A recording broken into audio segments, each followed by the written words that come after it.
혹시 이런 경험 있으신가요? 와인 한 잔 마셨는데 갑자기 어떤 날이 떠오르는 겁니다. 그날의 공기, 함께 웃던 사람의 목소리, 혹은 말없이 앉아있던 풍경까지. 우리는 왜 어떤 술은 기억이 안 나고 어떤 술은 평생을 기억할까요?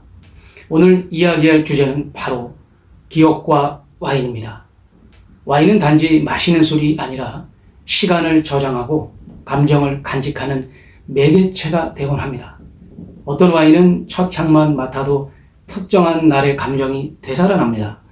어떤 병은 마시지 않고 오래 두는 것만으로도 한 사람의 마음을 계속 붙잡아둡니다.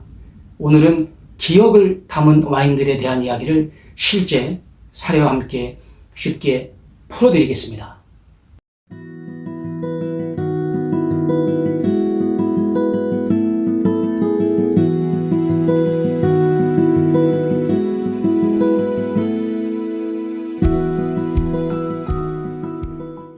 먼저 구독과 좋아요, 알림 설정까지 부탁드립니다.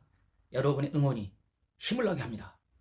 반갑습니다. 와인 오디세이에 오신 것을 환영합니다.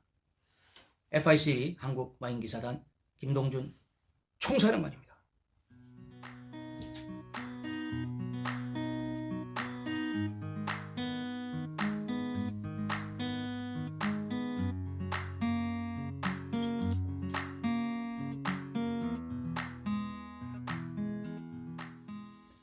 사브라주.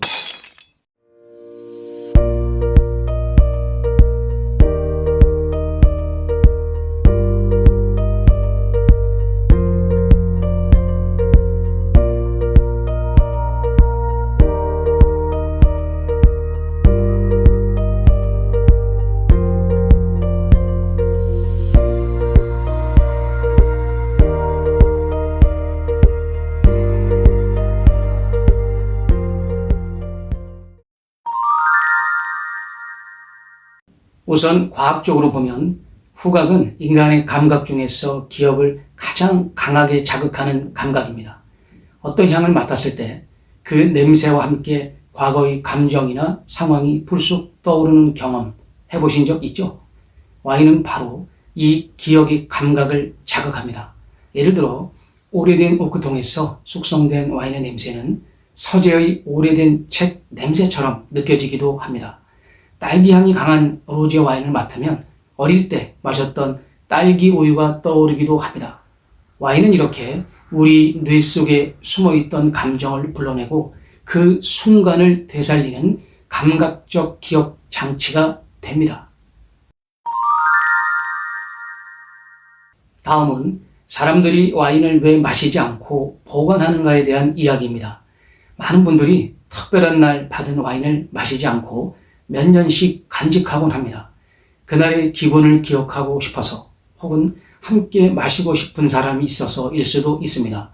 와인을 병째로 보관하는 행위는 단순히 술을 저장하는 게 아니라 그 사람, 그 순간, 그 감정 전체를 병 속에 봉인하는 일입니다. 마치 타임캡슐과 같은 겁니다. 그 병을 꺼내는 날은 단지 와인을 마시는 날이 아니라 과거를 꺼내는 날이 되곤 합니다.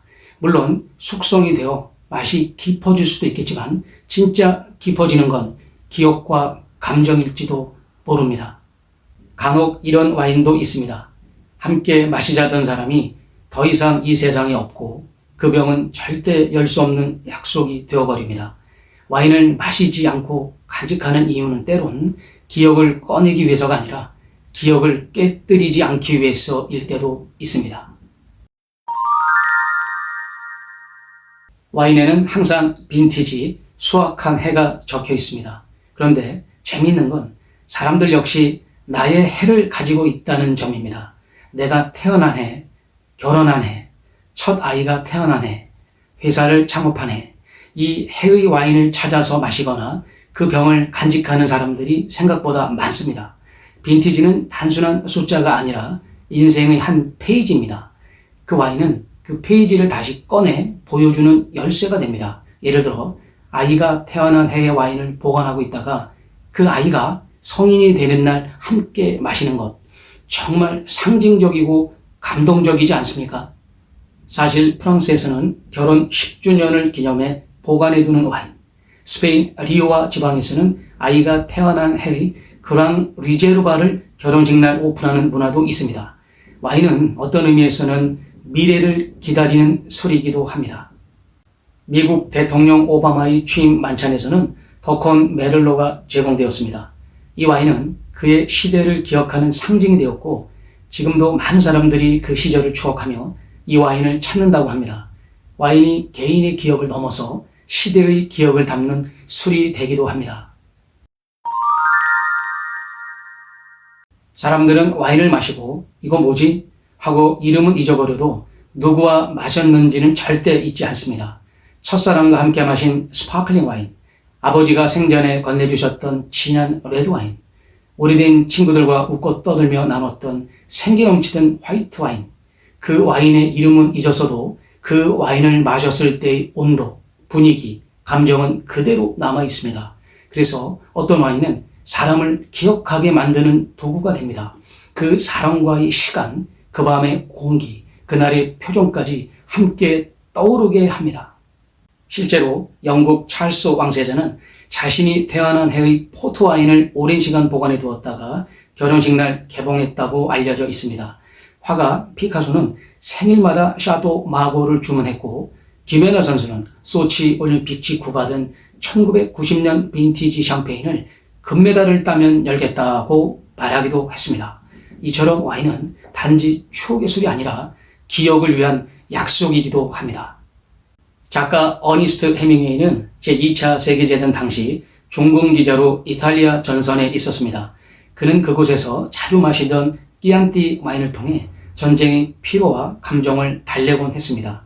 훗날 그는 자신의 소설 해는 또다시 떠오른다, 누구를 위하여 종을 울리나 등에서 와인을 단순한 술이 아닌 사랑과 회환, 전쟁의 기억을 회상하는 상징물처럼 그려냈습니다.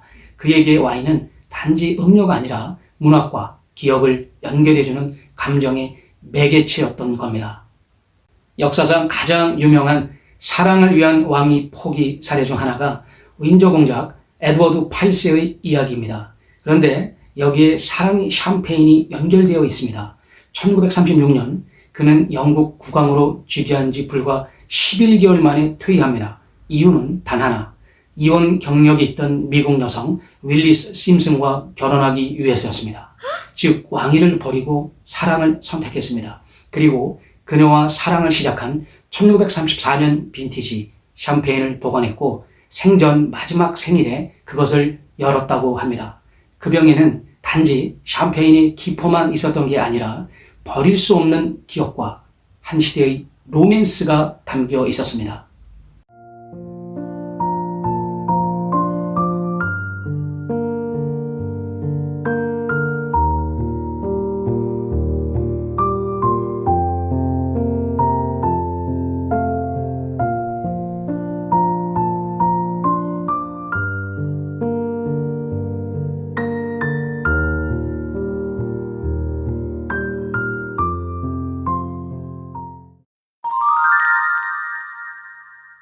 와인은 시간을 마시는 술입니다. 기억을 꺼내는 열쇠이자 마음을 붙잡는 타임 캡슐이기도 합니다. 당신의 인생에도 그런 와인이 있으신가요?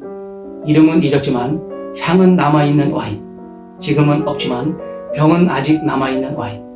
한 병의 와인이 어떤 기억을 담을지는 아무도 모릅니다. 그 순간엔 그저 맛있게 한 모금 넘겼을 뿐인데 수년이 지나 돌아보면 그 한 모금이 인생의 한 페이지가 되어 있곤 합니다. 오늘의 이야기, 기억 속 깊은 곳에 잊혀진 한 장면을 떠올리게 했다면 그걸로 충분합니다. 다음 편에서도 와인과 인문학이 만나는 더 깊고 향기로운 이야기로 돌아오겠습니다.